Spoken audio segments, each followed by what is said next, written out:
Hello and welcome here for another healing story here on our channel. Today we have Maria Khan.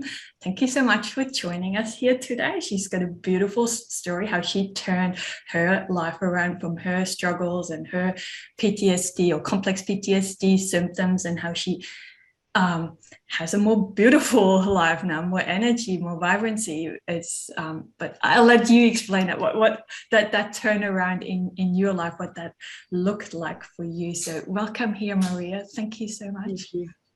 My pleasure. So first of all, if I can just clarify that when I'm referring to complex PTSD, I'm really speaking specifically from my experience of it, which, qualifies me to do so.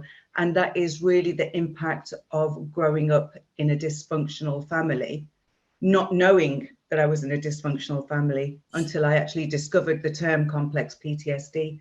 So when I first heard about complex PTSD, I didn't believe that it was even a thing. I just thought this is another hyped up sort of phrase that people are using now to excuse their poor behavior. I did this because I've got complex PTSD. I'm sorry that I flew off the handle. I've got complex PTSD. And I thought, well, that's not me, because growing up at face value, I had a really privileged upbringing. I had everything. I went to a private school. My parents had tutors for me. I ate well. I was clothed well. But all my life, there was something that just stopped me from being 100% happy. And I would always feel inferior in certain situations, even though I had no need to be. And this would manifest itself in very strange ways. So sometimes I'd be angry for no reason, or I'd just fire up in a moment. Sometimes I'd go withdrawn because of certain situations. And I really did believe that I was cursed.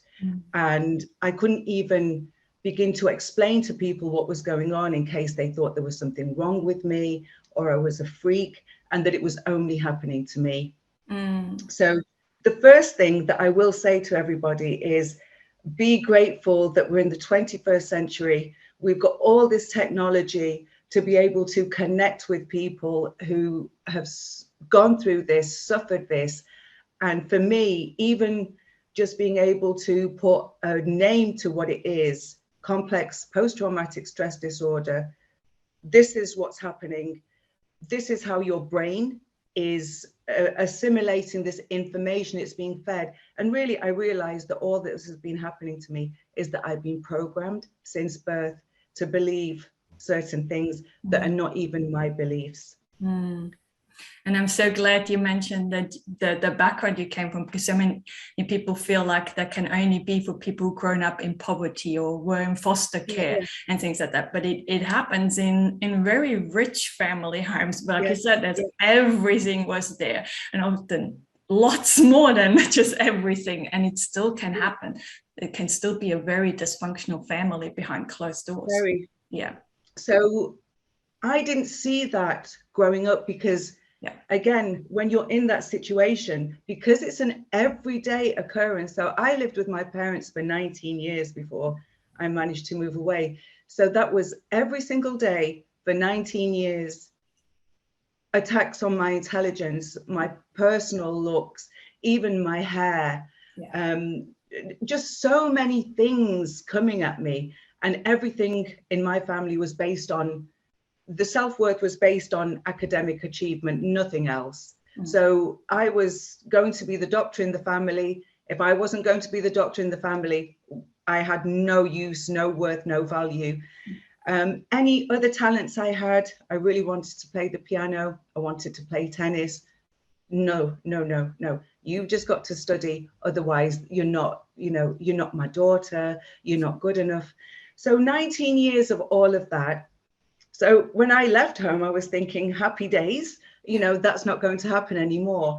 But those beliefs that had been instilled in me meant I went into disastrous relationships where I was just people pleasing. So that was always saying yes when I meant no, feeling uncomfortable, but just trying to fit in all the time, but not being me. So I would do things that weren't really that I didn't feel comfortable with, but I thought that I had to do to get acceptance, to get some love, to, you know, to show my worth. That's how I thought that people do behave. And of course, I took any abuse that came, because for me, abuse was somehow love. You know, it was coming. They always said it's because we love you, you know, we abuse you because we love you. But yeah, so then I take the abuse all the time. So this was going, I mean, I'm 53 now, so this has been going on for a long time. And then it was just a couple of years ago, a friend of mine, she introduced me to the Pete Walker book, Complex PTSD, From Surviving to Thriving. So that was my first, it was a revelation that it's just programming. And this is how family dynamics work. And what I realized as well was that going through the different response types is that I was actually capable of going into all four of those, depending on the situation. So, you know, it would depend on the situation. Sometimes if I would be confronted at work, I'd go into a real freeze situation where I couldn't think. So then anything that came out of my mouth was gobbledygook, but people saw that as really aggressive. But the reality was that I was actually really scared of what was going on. And then depending on relationship with people, I can just flare up like that. That was insane. And then people get to know to trigger you. And I think for some people, it becomes a bit of a sport. You know, let's see, let's push the buttons, let's see and get that reaction. It's almost like a game for them, isn't it? Yeah, so, you know, looking at all these response types, and I'm thinking, yes, that was me. But I also played different types as like in the drama of it all. So I was a narcissist. I have been in that bullying position. I've been in the codependency and the toxicity. It was all just too much for me. And I just thought, this is not how I want to live. Yeah. So reading Pete Walker's book, that sort of opened things for me. But what I found was that a lot of things that people were recommending, I tried some things, but it didn't work for me. Yeah. And then I realized that not everything is going to work for me. And I just let the things come to me. So I didn't chase anything at all. Yes. And then with just using techniques such as meditation, that came along at a very timely point in my life during the first lockdown. And I just got this real good relationship going with my brain and understanding that all it is this just repeating patterns. It's all patterns. So what have I got to do? Yes. So I thought, okay, I can't live like this. Oh, sorry. I was just going to say, go on. Please. Yeah, it's so true that you said you have to be in the right space for the meditation, because probably 20 years ago, you wouldn't have been able to meditate, but now it showed up for you in a time where you could do it. And that's the thing, that there has to be an acceptance and an openness to receiving. Yes. So I mean, I said this to you in my, you know, in my little bullet points. I really come at this from, it's strange because it's a kind of very spiritual place, but not new age. I'm not into new age. It's based on very old beliefs of power and energy, but also mixed with modern day neuroscience, which is just incredible as to how the brain actually functions.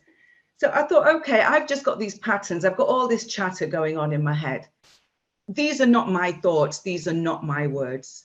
So first of all, what I started doing was when I'd hear the chatter, instead of listening to the chatter, I'd go, well, I've got a life to be living. So this chatter can go on in my head, but I've got better things to be doing with my life. So the chatter just goes on.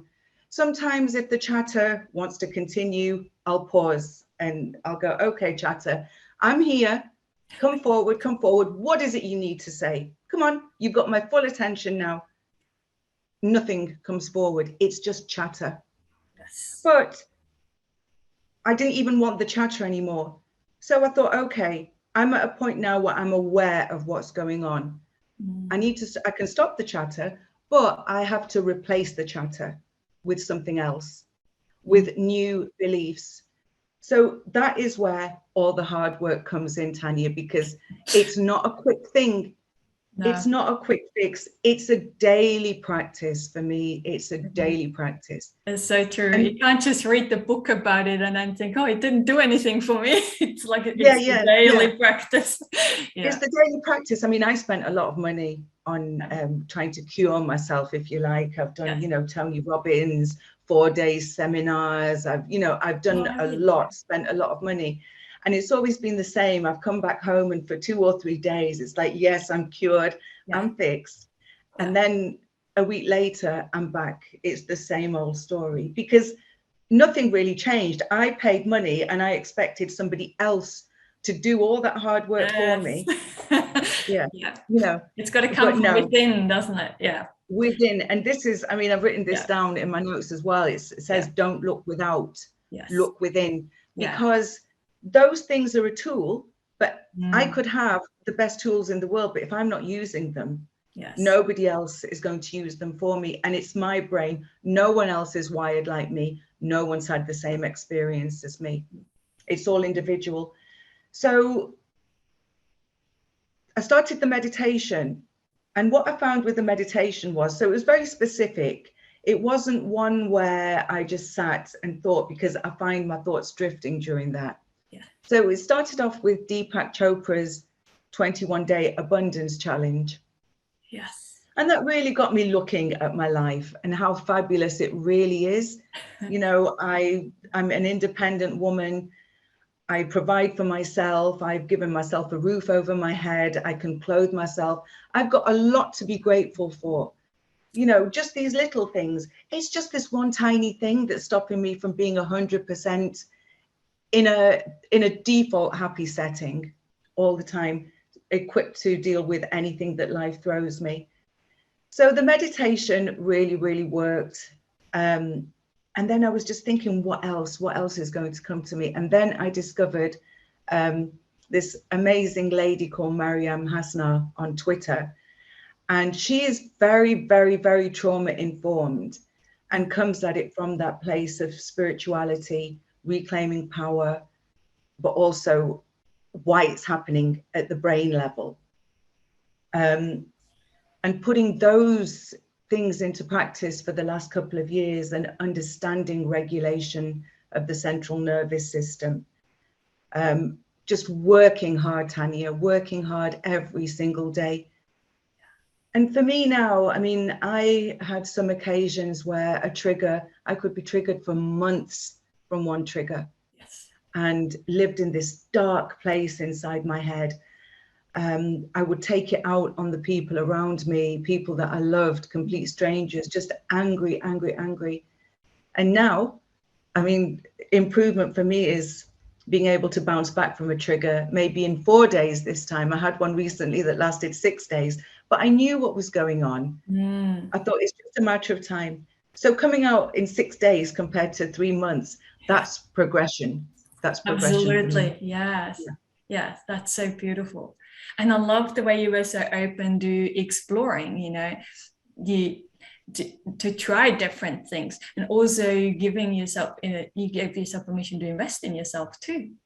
You know, so many people are stopped that they at that level too, that they don't feel worthy of, you know, or I don't know what all the underlying things are, but it's like, no, I'm going to try this out. I'm trying this and I'm trying that, and not, if something doesn't work, not to make that mean anything about me. Like initially, the first thing, if it didn't work, is, oh, I must be too broken. Yes. So that, you know, but you just kept trying till you find things that because I just didn't want to be that person, and then looking at things from sort of, I have one life on this earth. It's my responsibility to make it the best that I can. And what I saw in my mind's eye was that depending on the choices we make, we've got endless outcomes ahead of us, you know, different timelines.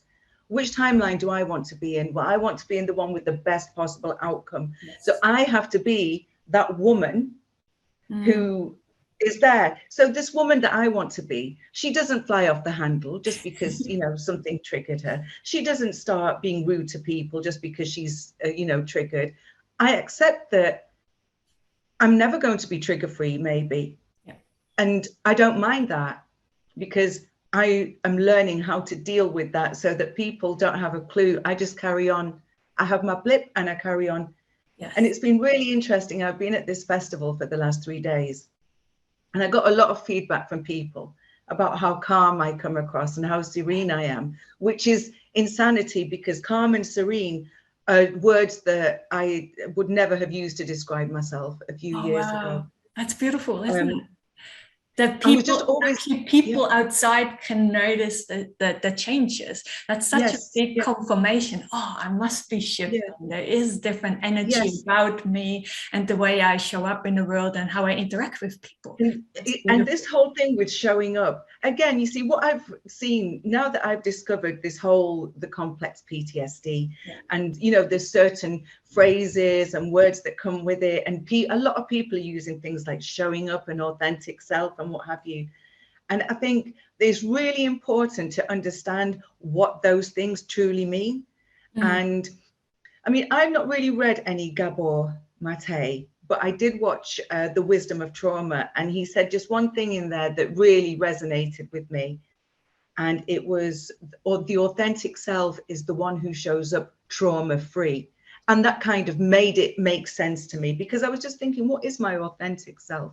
And what I found is that by becoming that authentic self, which is buried in all of us who've had this trauma, we build up this ego, this mask that's not really us, the defense mechanism to show to the world. And then, you know, I was behaving like that person would behave, but my authentic self now is very different. And I found that I attract people who are really resonating with that. Whereas when I was being my false self, I was meeting people still, but they weren't for me. Yeah, they were just not the people for me. They were the people for my false self. Yeah, and they're the people that they like you said, it's like a game to them. They know how to trigger you, because it's like it's fun for them to see you explode and go into this thing, absolutely. You know. But as you heal, it's really interesting how the people you attract into your life, they're not interested in that. They can see when you're, you know, starting to get dysregulated. They would do the opposite. It's like, hey, what's going on with you? You know, it's like, but yeah, it's amazing that shift. So just, you know, being with those supportive friends has made a big difference as well, because they know. I mean, I am very open about my practices and what I do and how I overcome certain, or how I'll react in certain situations. And they're really sympathetic to that. So for example, on Friday, I was just feeling a bit, I don't know what had triggered, I just felt a bit triggery, but then I'm trying the things that I know and I got over it, but they appreciated that. And also that I'm able to acknowledge that and say, look, I'm just having this little bit of a moment.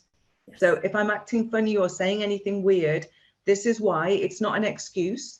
You know, I'm not planning on doing this every time and then trying to use something as an excuse, but let me just work through it. And they do, you know, they give me that space, which I really appreciate. But it's, for me, there's been a lot of elements, because when I look back to what happened from that very young age, my power was taken from me. Verbally. So there was no physical abuse. It was all emotional, verbal. And my power was being taken. And sometimes we give our power away as well when we're in situations. And suddenly, you know, I find myself justifying myself to people when I haven't even done anything. That's the power.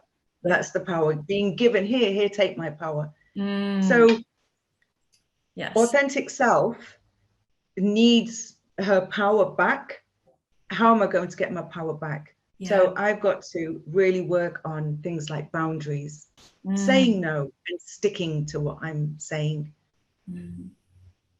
repairing my energy field. So I have practices every day where I'm just checking in with myself, with, you know, with other things, and just checking in, remembering who I am, setting intentions.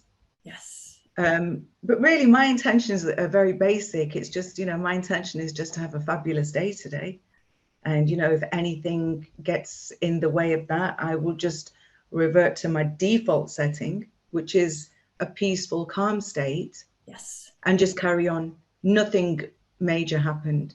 There's no tragedy. I have no need to be afraid of anything. So it takes quite a bit of work to get to a place where, like you said before, you didn't know who your authentic self is. Like, it takes time to figure that part out, and then it also takes time to figure out, what are my intentions? I know that I don't like my life, but I don't know what I want instead either. Yes. Isn't it? It's a journey to figure this out for yourself. So it's beautiful. I'm very big on intentions for everything. So even before I came on this call, I checked in, and my intention was to just have a fabulous interview with Tanja. And here we are, it's happening. Then something that I really realized was, it was something that somebody said to me. They'd done something, and then they just asked, "Are you proud of me?" And I thought about that, and then I thought, it's actually not my place to really say that, because we look to people so much from childhood to to the parents, for them to say, "Well done, I'm really proud of you." But one thing I realized was that I'd never actually been proud of myself over anything, because I was looking to others for validation. So this is the thing that I'm working on at the moment, which is really validating myself. And not needing validation from anybody else, because when I have required validation from people, I've done things that I didn't really want to do. And I've behaved in ways that, I look back, I don't regret anything I've done, but I think there are a lot of things that I just wouldn't do again. And I look back at that person, at that me, with and again, it might sound a bit of a cliche, but with the compassion of, that person didn't know better, but now I do. I'm awake now, so there's no way that behavior is going to repeat itself. So I'm enjoying the validation. Yeah, so beautiful that you can share so openly about what you're working on right now too. I think it's so helpful for people. It's because there's just a lot of elements to it, a lot. And I just think the more I work on, it's just investing the time in myself. I could be on Twitter, distracting myself or doing other things. And this is another thing that I'm working on at the moment, is no distractions. Because the thing is, I'll get to the end goal, but it's better to get to it sooner rather than later. There's life to be lived.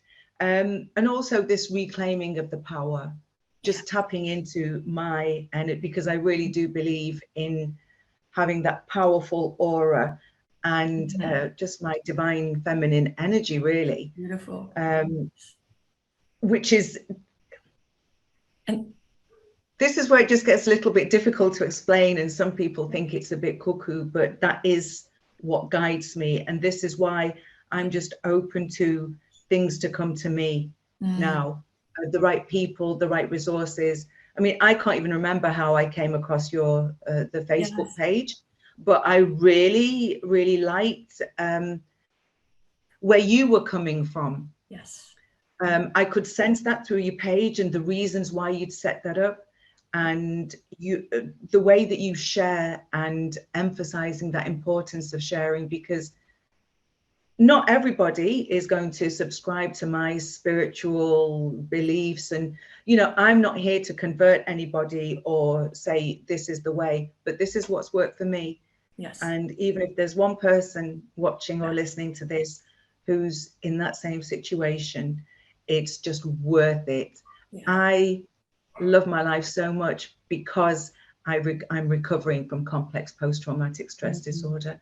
It's a felt sense of I'm making progress, isn't it? It's so like, how far have I come? Yes. And I'm looking forward to going even further. Yeah. So I did mention to you, and when I posted on Facebook about, because you put a post up about what are you proud of. And I mentioned a moment ago that I'd never been proud of anything.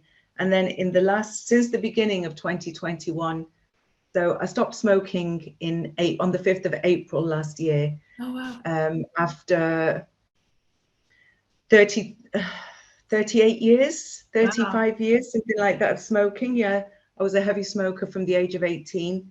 Suddenly, just one day, decided that's it. I'm not smoking anymore. No aids, no cravings, no nothing. Wow, And for it's me, a decision, isn't it? It's really hard to explain to people. I did the same thing. I got to the point and I was so frustrated with, no, that's it. And I didn't use anything either. It's interesting. yeah, it was like, why am I smoking? Why am I smoking? Yeah. You know, I tried before and I'd used vapes and things, but it was half-hearted attempts. But one thing that really... So did you allow yourself to feel proud about that? I'm super proud. That is, I think, the biggest single achievement, which set me up for everything else, because it was a couple of things that came through with the stopping smoking.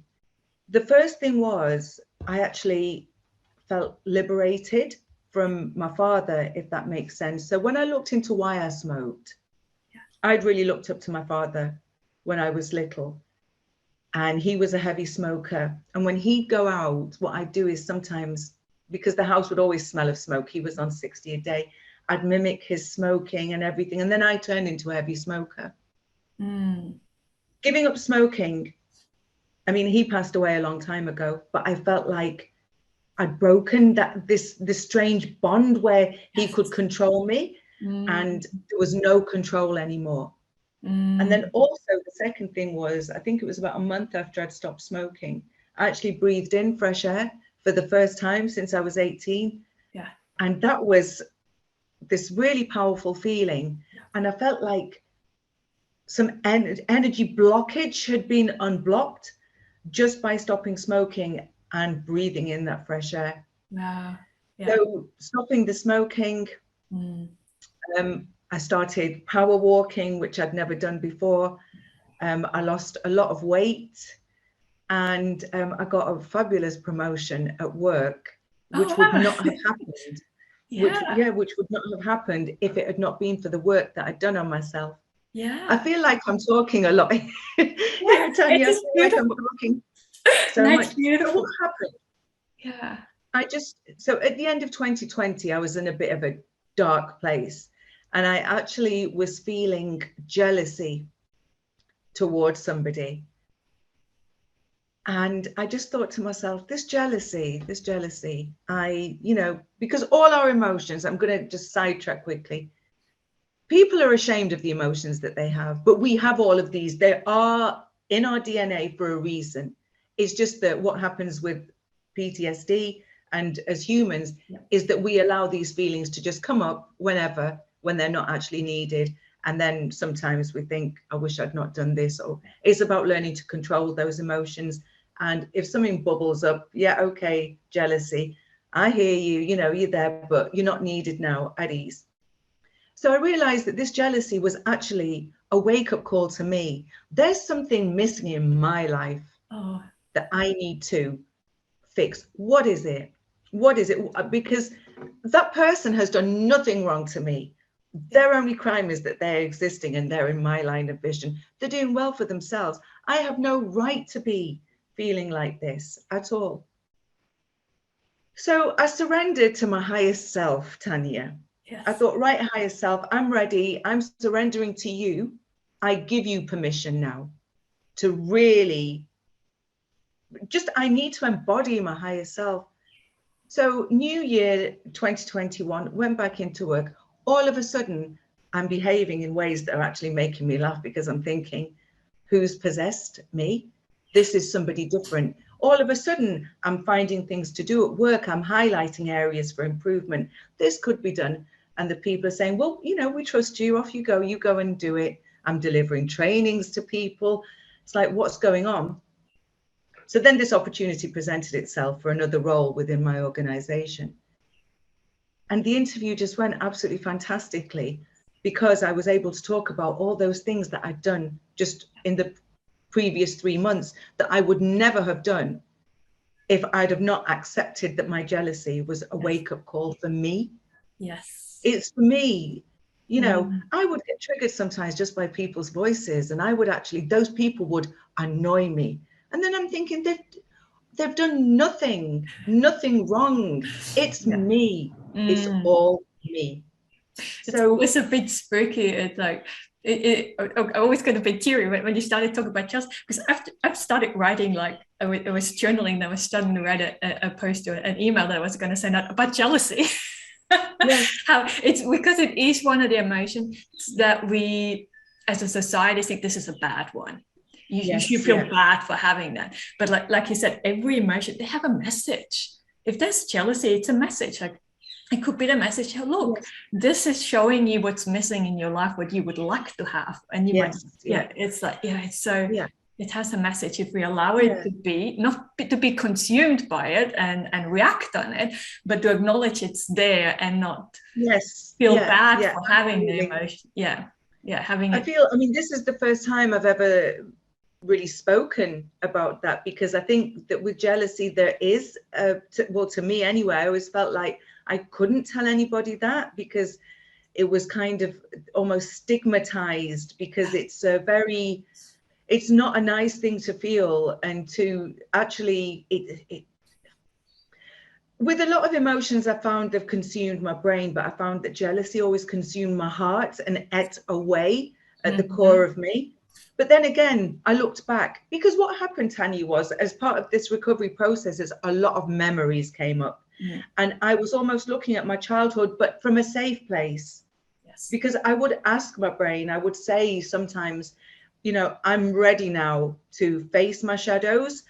If I'm looking at it from a safe place and just looking at it as an onlooker and not reliving it, but just objectively seeing. And that's what I saw, that all my life there'd been comparison. Oh, you know, this person's daughter went to medical school. This person's daughter did this. This person's daughter, oh, that person's slimmer than you. That person's, all of this comparison. So of course it's only natural, but I couldn't tell anybody, Tanya. And that was another horrible thing, is that I'm consumed.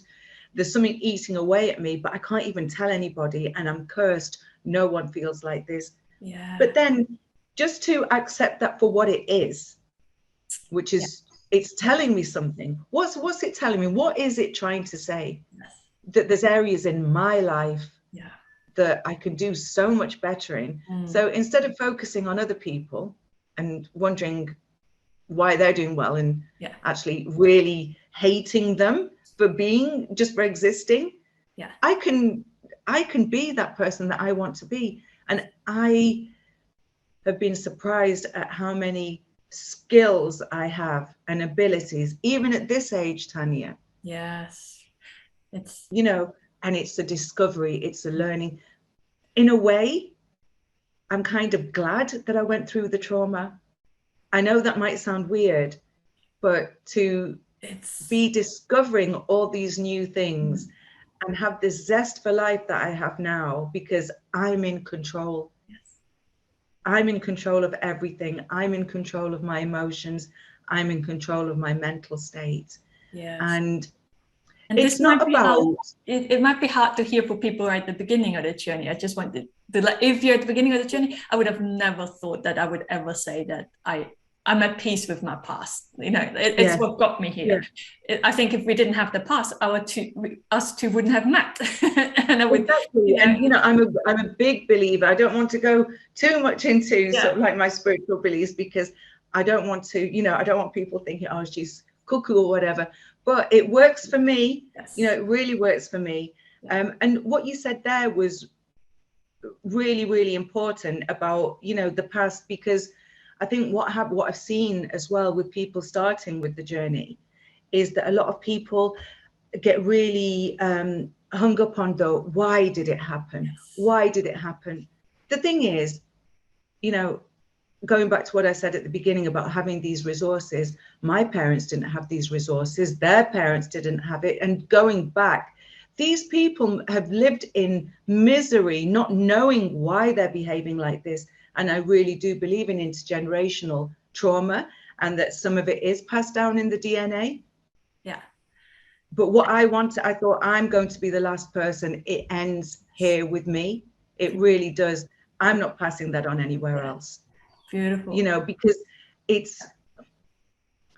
But it's like people, you said at the beginning, we got to be very grateful to be in this century. We have all the knowledge, all the information available to us freely, most of it. You don't even have to pay for it on the internet. Exactly. And our parents or the parents of their parents, they didn't have any of that information.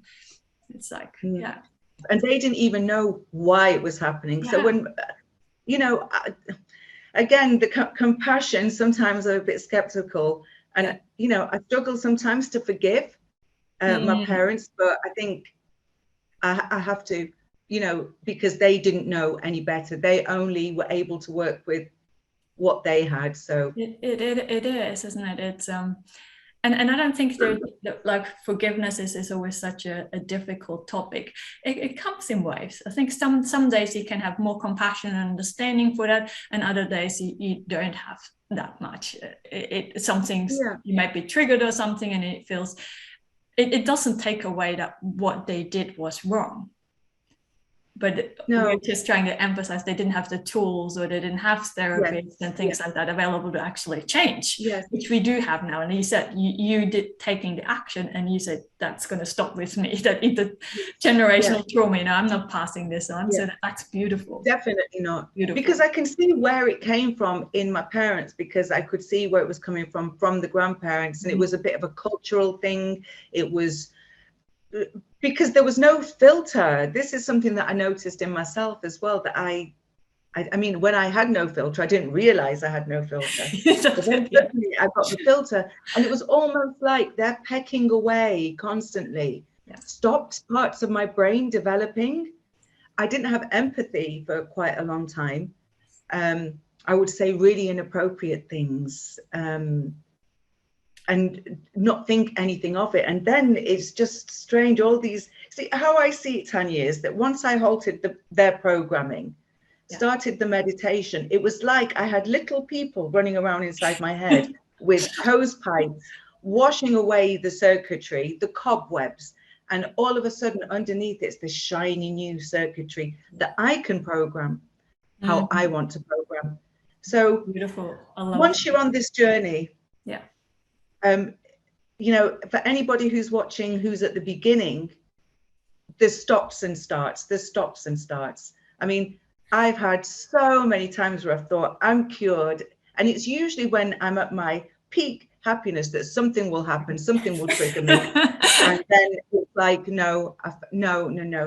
It's fine to have lapses. Not everything's going to work. I tried a lot of things that work for some people. So the thing is not to give up. You will find your own way if you're committed, and there has to be that acceptance that, yes, I'm awake now. I'm ready to do the healing. I can change. Who I am. I can activate my authentic self, because the authentic self is here. Yes. But remember that, I mean, for me, 19 years living at home, going into marriage where my in-laws, they would like to trigger me for sport. They'd have people round, and they knew what to say to get Maria all, you know, and it would be fireworks and drama. And then going from relationship where it was happening. So all this narcissism, power taking, abuse over decades is not going to disappear overnight, because that's embedded in the central nervous system. So just reading about things isn't enough. You know, I could read all the self-help books, but that's not going to help me, because it's about putting that work in. So I would just say carry on, because each time you activate something new in that authentic self, life is just suddenly very, very exciting. So exciting that I just can't wait to activate the next part and the next part, because all this activation, what I've noticed is that my behavior has changed automatically. I don't have to think about it. The right things are happening. And it's not about, I'm not in some, oh, sorry, go on. I was just saying, it's almost like you hit a point, a pivot point. Before it feels like everything's going always bad and wrong for you, but you get almost a momentum into the healing, and there's always that confirmation, and you sense the progress. That's all. So like I said, you're looking forward to actually do it, because you get that confirmation. Oh, you're doing the right things. Things are working. You found it. He found something that it's worked. like, you know, what's next for me? What's next for me in this healing journey? It's the most exciting thing in my life, and my relationships have improved. The way I interact with people have improved. At work, the feedback I get is fantastic. We all have to give feedback after each. I'm involved in hearings, and it's always, Maria was very calm, and that motivates me to be. I like being calm. I like exuding calmness because it makes other people feel calm. And I've realized that my stressy energy would stress other people, and when I'm calm, everything around me is calm. And it's not about, oh, whoopee, you know, my life, I'm always happy. It's not that. Things happen in life. Things happen. The unexpected happens. You know, sad things happen, but it's that I'm able to deal with that from a logical, informed place, not from a place of reaction and trauma. Yes, beautiful. You know, being calm-headed and really focusing on my heart as well, and being kind to myself. Not just, see, for me, everything was always, it had to make sense here. It had to be logical. Yes. But now it's like, you know, just a little bit from here now as well. Feeling into it. First I was thinking into it and analyzing, and let's go a little deeper. Because intellectualizing it just means that you know it at face value. Living it, embodying it. And what I learned from Mariam Hasna's Twitter page, and I've signed up to her New Earth Mystery School now, the lessons and the classes are very, it's all about embedding this in the central nervous system, so that a point comes where you're not even having to think about it. That is now how you behave in certain situations. So before, I'd fly off the handle. Now it's like, okay, you know. It's beautiful. Oh, thank you so much. It's such a beautiful to realize that our old automatic behaviors can change to different automatic behaviors, and we don't have to think about that. That's so true, so beautiful. And it shows just how much you have worked, and how much, you know, like I said, you do the daily practices and you just kept at it, and for everyone, the patience and the determination for ourselves. So that's and this is what it really highlighted, and as well, is that the not just the skills that I have, but the qualities that are actually there. You know, things like patience. I was the most impatient person. But now I'm patient. You know, if somebody's running late, I'm not going mad and thinking they're really rude. You know, I'm thinking, right, maybe there's a valid reason why they're running late. Maybe there's, you know, I don't let little silly things, which, now I say silly, so actually I'm not meaning to sort of take away from the impact that these little things have on people, like, you know, somebody not texting you back straight away, or you're meant to be meeting somebody and you can't get in touch, and then you're thinking, oh, something's happened to them, or oh, they're cheating on me. Oh, you know, I've been through all of that, Tanya. All of that anxiety and the things running around in my head. But it's so beautiful to know that it can change that. It doesn't mean just because you've been impatient in the past that this is for the rest of the life. It's actually within your power to change it if you choose to. It's got to come from within, isn't it? Everything comes from within. And because a lot of people do look to the without. So, you know, I'm feeling a little bit triggered, so how shall I make myself happy? I'll spend some money on online shopping that will give me a momentary fix. Or, you know, I'll do this, I'll eat loads of pastries or sugary food. That might solve things, but those things never do. And you know, searching for the right therapist, isn't it? So many people feel like they can't improve because they don't have the perfect or the right therapist who knows the right tools. yes, there is some truth to that. Like, you do want to have a person that understands trauma, but they can't make the changes happen. They still got to come from within. You still have to make that choice. I am worthy of having a better life. I'm worth. I want to change the way I think about me and the way I relate to other people. And you did that so beautifully. Yeah. So it's I mean, I do see that. I see that a lot on your page as well, with people posting about issues with the therapist, etc. I mean, I haven't been for any therapy. Yeah. My sister, my middle sister, she went for a lot of therapy, and we kind of bonded last year over, we hadn't spoken for a long time. I mean, that dysfunctional family has affected me and my brothers and sisters.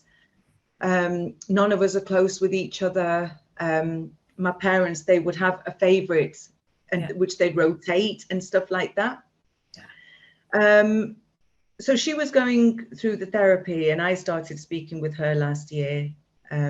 And then I just mentioned complex PTSD. She went back to her therapist, and the therapist has then said, oh, actually, yes, you've got complex PTSD. Yeah.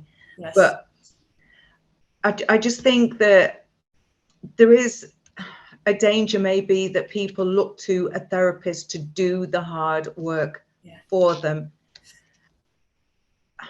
I mean, I'm really not qualified to speak about therapists because I have not been to therapy. Yeah.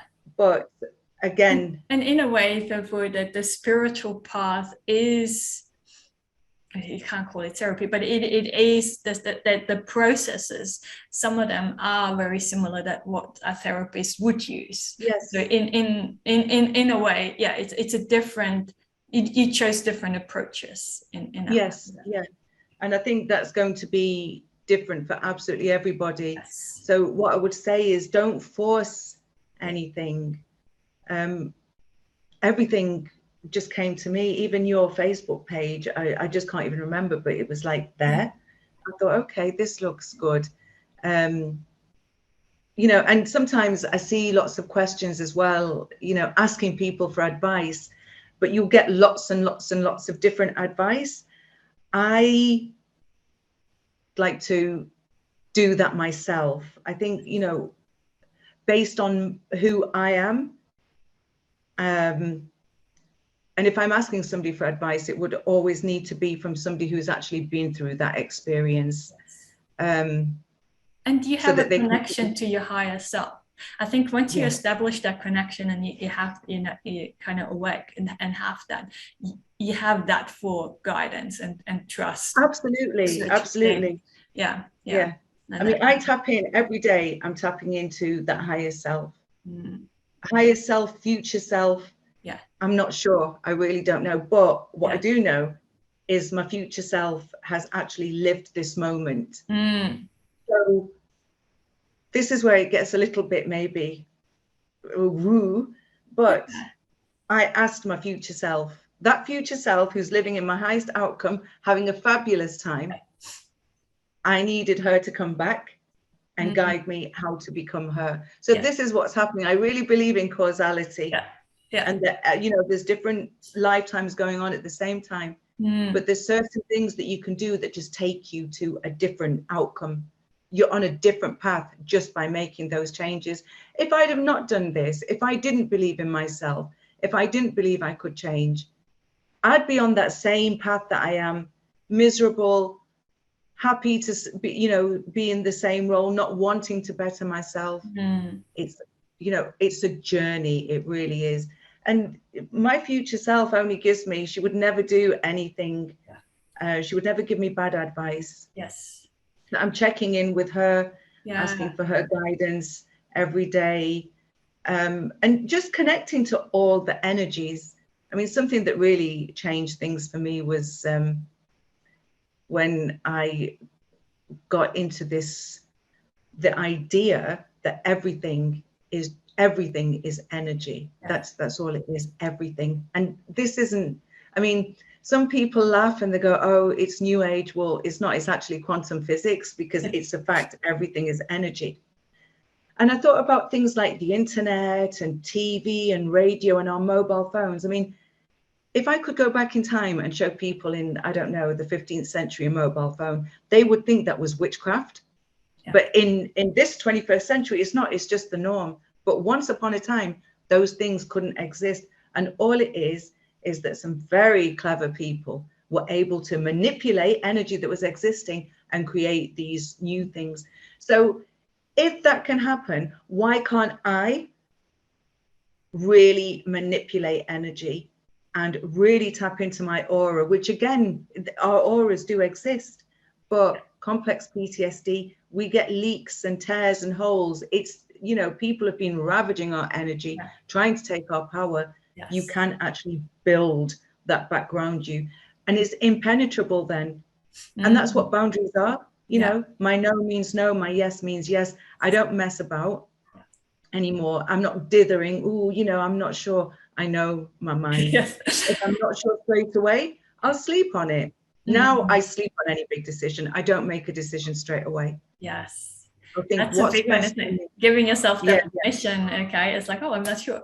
Because in the past, I would just be either impulsive or feel bad for being indecisive. And then I just say yes to things that but giving yourself permission, that's beautiful. Yeah. You know, and what is, you know, I'm going to make the choice which has my best outcome at heart, because a lot of what we do as well is there's a real kind of people are very focused on empathy and, you know, putting others first, which is fabulous. It's very noble, but sometimes you need to put yourself first.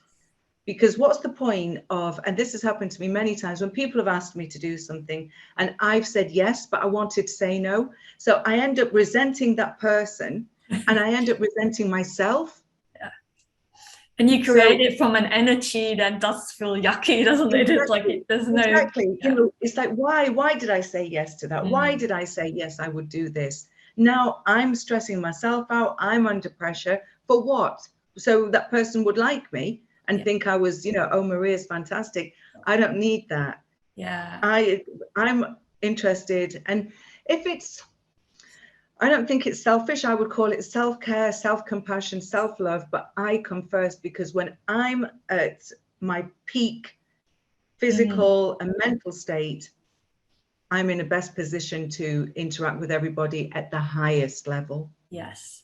And then whatever you create is different too, because you're in a different energy. It feels good, and then you're more creative, and it's, you know, the way you show up. I think once you're at the place where you feel I am worthy, I am likable, I don't need to do things for others to like me and accept me, or to do things to belong to something. If you're free from that, then it becomes easier to have those clear boundaries. It's like, oh no, that's not for me right now. and that's just it, you know. But in the past, I would have made such a big drama about it. Oh my gosh, what are they going to think about me now? And exactly, yeah. I mean, it's difficult at first saying no. People get really, what? She said no. You know, they can't believe it. You know, there's something wrong with you. You said no. No, it's just, I'm not that person anymore. I'm really not that person anymore who will say yes just because.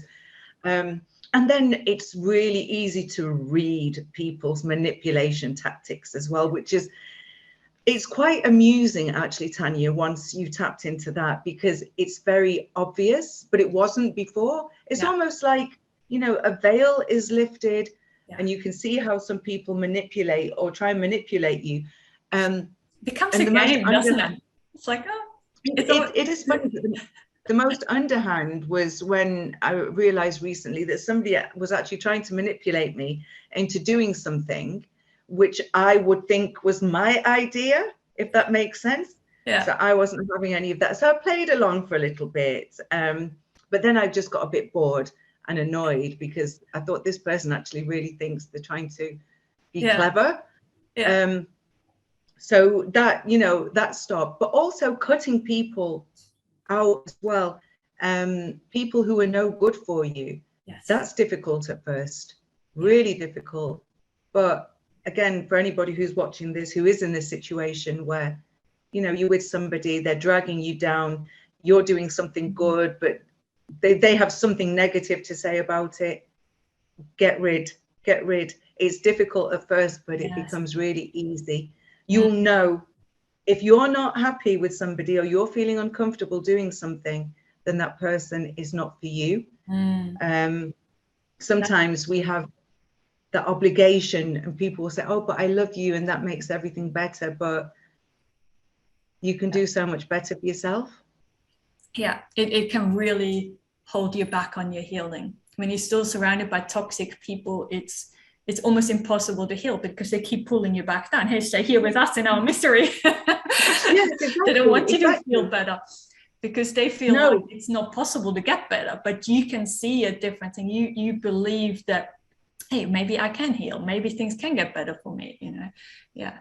Yeah, some people will not want you to heal. Some people will resent your healing. Yes. They'll try lots of tricks to get you back to the state, because remember, when we're in that codependent relationship where one person is taking and they're getting their power by taking your power, once you're back in your power, they're really not going to like that. That just upsets the dynamics totally. So they will try anything. But once you're in your power, it's time for that person. Anyone holding you back, it's not love. Yes. It really isn't. It's a need. It's the need to feed off your energy. So, you know, I have a handful of friends. I'm happy with my handful of friends. If anybody else, I do get people who want to be my friend. I tell them they've got a year's probation and I'm not doing, they want to be my friend. So they've got to show me, words don't cut it. You know, oh, I promise, I'm sorry, I won't do that again. No. I'll give people one chance they get. Yeah. And that's it, because it's nice when you have that clarity on what a healthy friendship or relationship looks like, and then this is what I'm okay with and this is what I'm not. I think that makes it easy. And you don't, like you said, you don't need many friends. I think it's a myth that people can have. How can you, if you have 10 friends, how can you really be there for all 10 of them? No, it's almost not impossible. When I have a few and they're really close and you communicate a lot, and it's quality over quantity, isn't it? the whole totally. Yeah, totally. And I don't want anything from my friends and they don't want anything from me. It's the friendship is its own energy. So when I'm with my daily practices in the morning, when I wake up and I'm thanking the spirit, God, the creator, the divine, whatever people want to call that, their higher power. Yeah. I'm grateful for my physical health, my mental health, my financial health, and my relational health. Yes. Because the friendship energy and the relational energy is really important to me, because it's my energy, somebody else's energy, and we've created this third energy that has a life of its own, and that's very, very sacred to me. It's a force in itself that keeps us together. So I'm just happy with my handful of friends that came to me. We've been friends for many, many, many years now. So I find it difficult now to let my guard down, to allow other people to come in. And I think maybe that's something to work on. Yeah. You know, not being so yeah. Yes. You've got such beautiful awareness now what's in it, like, and what maybe I need to work on that a little bit more, but you have that gentleness about it. You know, it's not the critique, hey, this is wrong about me. It's like, oh, maybe that I can look at that. So it's beautiful. Yeah. I mean, I did have that judge. Yeah. The judge. Yeah. Judging myself. Yes. You know, it's almost like masochism, except there's no enjoyment even in it. It's, you know, I feel like this, you know, overhanging thing, you know, you did this. And in the past, I would actually get this really strange feeling. I used to call it the fear.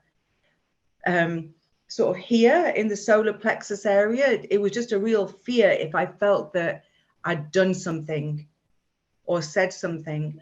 But now it's just, I'm just more aware of what I say and how I behave, so that I'm not in a position where I actually like to think of it as like my little barometer of, did I do something that I shouldn't have done? Did I revert back to type in some way? So I'm glad I've got these systems in place to warn me, and then I just pull back immediately, because I don't want to upset anybody. But I do still, you know, there are the odd moments where the old Maria comes back, but I catch her straight away.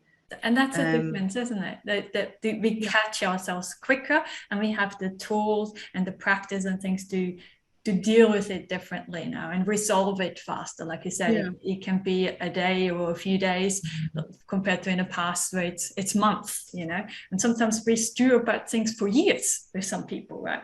We really hold on to that crutch. Absolutely. Yeah, absolutely. So now, you know, it really is about being kind. Yes. Be kind to yourself. It's not your thoughts. You know, this is what I sometimes when they go, because sometimes they will still, you know, I suddenly hear, and it's always when I'm trying to stay calm sometimes, you know, I think I'll just have 10 moments of silence, but that's when it kind of starts. And I'm thinking, right, no, I haven't got time. Because it's so destructive. And I like to think of thoughts as these little things flying around all over the world, and they're looking for people's heads to live in and warmth to go in, and then they're living inside, you know, like little parasites and stuff. So, you know, that is a big thing, just realizing that it's just embedded. So I'm just trying to think of other things that I've been, anything else I can say. I think that was super helpful. It was really beautiful share. I love it. You were just so open and so transparent, and not just where you were and how you're going, but even open to talk about what you're working on yourself right now.